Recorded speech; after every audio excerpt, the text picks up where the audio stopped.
Hello అండి, welcome back to dobbies den. ఈ వీడియోలో బియ్యం పిండితో చిట్టి చిట్టి వడియాల్ని ఎలా పెట్టుకోవాలో చూపించిపోతున్నాను. ఒకే పిండితో అయినా మనం రెగ్యులర్ గా పెట్టుకునే పిండి వడియాలకి వీటికి చాలా డిఫరెన్స్ ఉంటుంది మౌత్ ఫీల్ లో. అలాగే ఇవి పెట్టుకోవడం కూడా చాలా సింపుల్ అండి. ఒక హాఫ్ అన్ అవర్ దీనికోసం స్పేర్ చేయగలిగితే సరిపోతుంది. ఈ వీడియోని యాజ్ ఇట్ ఈస్ ఫాలో అయిపోండి. చాలా సింపుల్ గా తక్కువ టైంలోనే మీరు పర్ఫెక్ట్ వడియాల్ని పెట్టుకోగలుగుతారు. ఇంకా లేట్ చేయకుండా వీడియోలోకి వెళ్ళిపోదాం రండి.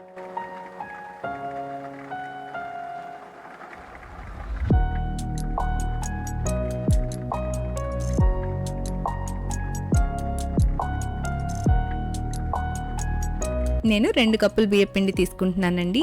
దీంట్లో 4 కప్పుల వరకు వాటర్ వేసి ఉండలు లేకుండా కలిపి పెట్టుకోవాలి. ఈ వడియాలు పెట్టుకోవడానికి 1 కప్పు బియ్యం పిండికి 6 కప్పులు వాటర్ యాడ్ చేయాల్సి ఉంటుందండి. ఇక్కడ మనం 2 కప్పులు బియ్యం పిండి తీసుకుంటున్నాం కాబట్టి 12 కప్పులు వాటర్ యాడ్ చేయాల్సి ఉంటుంది. మీరు ఏ కప్తో అయితే బియ్యం పిండిని తీసుకుంటున్నారో అదే కప్తో వాటర్ని కూడా మెజర్ చేసుకోండి.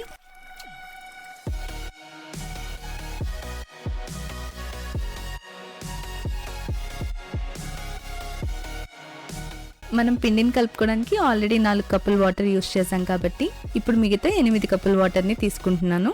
ఇప్పుడు దాంట్లో రుచికి సరిపడా ఉప్పును వేసుకోవాలి. నాకు 3 టీ స్పూన్లు ఉప్పు పర్ఫెక్ట్గా సరిపోయిందండి.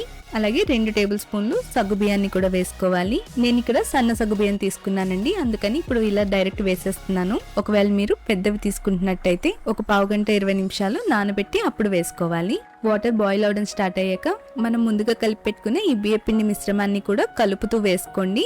అలా అయితే ఉండలు కట్టకుండా ఉంటుంది. దీన్ని కలుపుతూనే ఉండాలండి, లేకపోతే అడుగు పట్టేస్తుంది.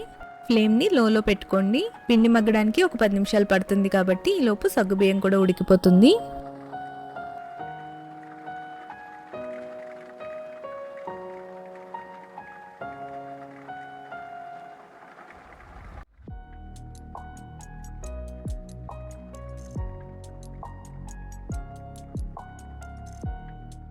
పిండిలా థిక్గా గ్లాసీగా అయ్యేంత వరకు ఉడికించుకున్నాక స్టవ్ ఆఫ్ చేసి 2-3 నిమిషాల ముందు దీంట్లో 3 పచ్చిమిర్చిని సన్నగా తరిగి వేసుకోవాలి. అలాగే 1 టేబుల్ స్పూన్ జీలకర్రను కూడా వేస్తున్నాను. మీ ఇష్టాన్ని బట్టి పచ్చిమిర్చి జీలకర్ర క్వాంటిటీని ఇంకా పెంచుకోవచ్చు కూడా. ఇప్పుడు దీన్ని ఒకసారి బాగా కలుపుకొని మళ్ళీ ఒక 2-3 నిమిషాల పాటు మగ్గనిచ్చి స్టవ్ ఆఫ్ చేసేయండి. పచ్చిమిర్చి జీలకర్ర ముందు వేయడం వల్ల వడియాలు రంగు మారిపోతాయండి, అందుకే స్టవ్ ఆఫ్ చేసి 2-3 నిమిషాల ముందు మాత్రమే వేస్తున్నాను. ఈ కన్సిస్టెన్సీలో ఉన్నప్పుడు స్టవ్ ఆఫ్ చేసేయచ్చండి. ఇది చల్లారేటప్పటికి ఇంకా థిక్ అయిపోతుంది. చూస్తున్నారు కదా, హాఫ్ అన్ అవర్ తర్వాత దీని కన్సిస్టెన్సీ ఇలా ఉంది. దీన్ని ఇలా వదిలేయకూడదండి, మధ్య మధ్యలో కలుపుతూ ఉండాలి, లేకపోతే పైన లేయర్ ఫామ్ అయిపోతుంది. ఇది పూర్తిగా చల్లారిపోయాక వడియాలు పెట్టుకోవడమే. వడియాలు తడి బట్ట మీద పెట్టుకోవాలండి.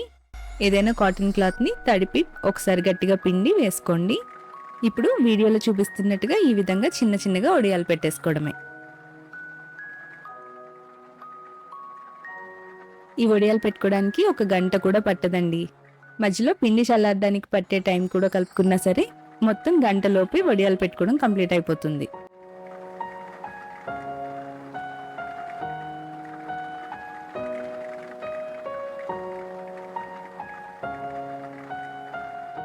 పొద్దున్న 7:30-8 మాకు ఈ వడియాలు పెట్టడం అయిపోయింది.